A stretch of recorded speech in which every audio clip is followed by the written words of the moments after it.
We do not initiate the use of force against others, or submit to force at their hands. If you desire ever again to live in an industrial society, it will be on our moral terms. Our terms and our motive power are the antithesis of yours. You have been using fear as your weapon, and have been bringing death to man as his punishment for rejecting your morality. We offer him life as his reward for accepting ours. You who are worshippers of the zero, you have never discovered that achieving life is not the equivalent of avoiding death. Joy is not the absence of pain. Intelligence is not the absence of stupidity. Light is not the absence of darkness. Reach! I wanted to teach you. Oh, everything the earth is full of, Helen.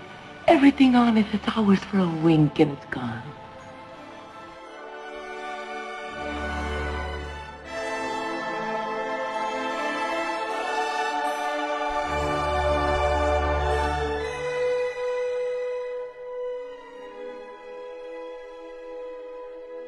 Building is not done by abstaining from demolition.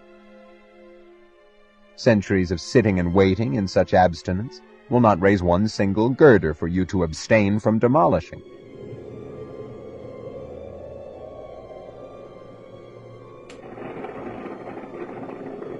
And now you can no longer say to me, the builder, produce and feed us in exchange for our not destroying your production. I am answering in the name of all your victims. Perish with and in your own void. Existence is not a negation of negatives. Evil, not value, is an absence and a negation. Evil is impotent and has no power but that which we let it extort from us. Perish, because we have learned that a zero cannot hold a mortgage over life.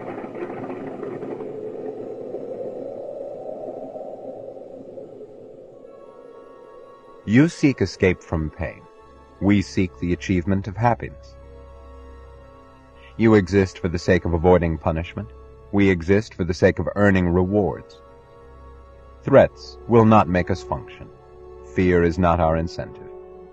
It is not death that we wish to avoid, but life that we wish to live.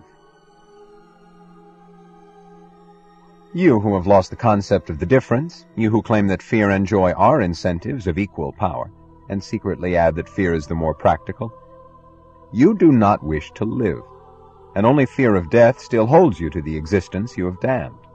You dart in panic through the trap of your days, looking for the exit you have closed, running from a pursuer you dare not name to a terror you dare not acknowledge. And the greater your terror, the greater your dread of the only act that could save you.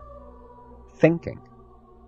The purpose of your struggle is not to know, not to grasp or name or hear the thing I shall now state to your hearing. That yours is the morality of death. Death is the standard of your values. Death is your chosen goal. And you have to keep running, since there is no escape from the pursuer who is out to destroy you, or from the knowledge that that pursuer is yourself. Stop running for once. There is no place to run. Stand naked, as you dread to stand, but as I see you, and take a look at what you dared to call a moral code.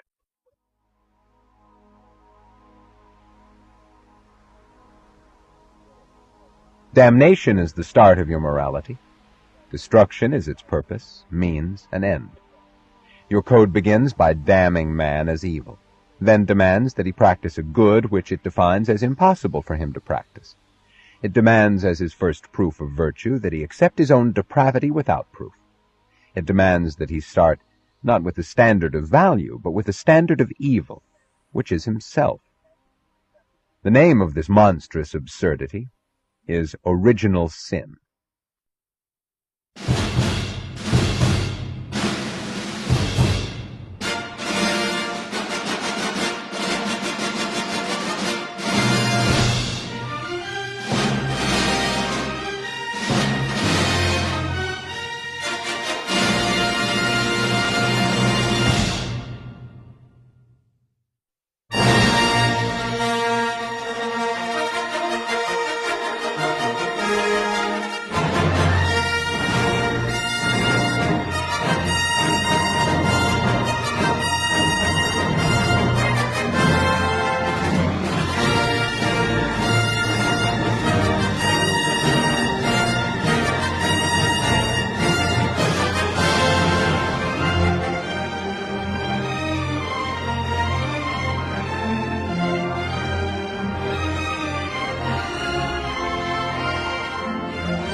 sad.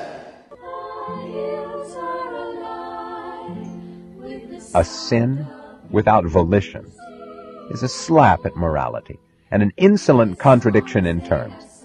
That which is outside the possibility of choice is outside the province of morality.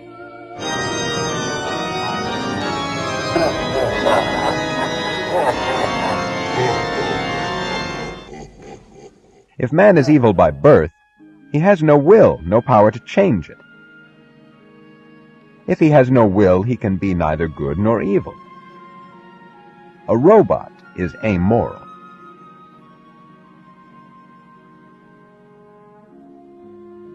To hold as man's sin a fact not open to his choice is a mockery of morality. To hold man's nature as his sin is a mockery of nature. To punish him for a crime he committed before he was born is a mockery of justice. To hold him guilty in a matter where no innocence exists is a mockery of reason. To destroy morality, nature, justice, and reason by means of a single concept is a feat of evil hardly to be matched. Yet that is the root of your code. What is the nature of the guilt that your teachers call his original sin? What are the evils man acquired when he fell from a state they consider perfection? Their myth declares that he ate the fruit of the tree of knowledge. He acquired a mind and became a rational being. It was the knowledge of good and evil. He became a moral being. He was sentenced to earn his bread by his labor. He became a productive being. He was sentenced to experience desire. He acquired the capacity of sexual enjoyment.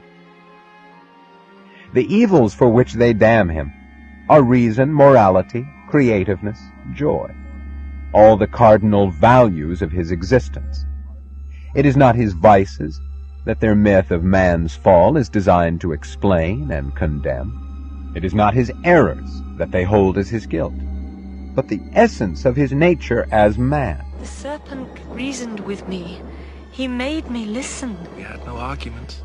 I did not give you the burden of understanding, only of obedience. Something is gone. Something I knew. That is a pain never to be shed. I made you a world. Now make your own. And will you curse me when it has no purpose, no beauty?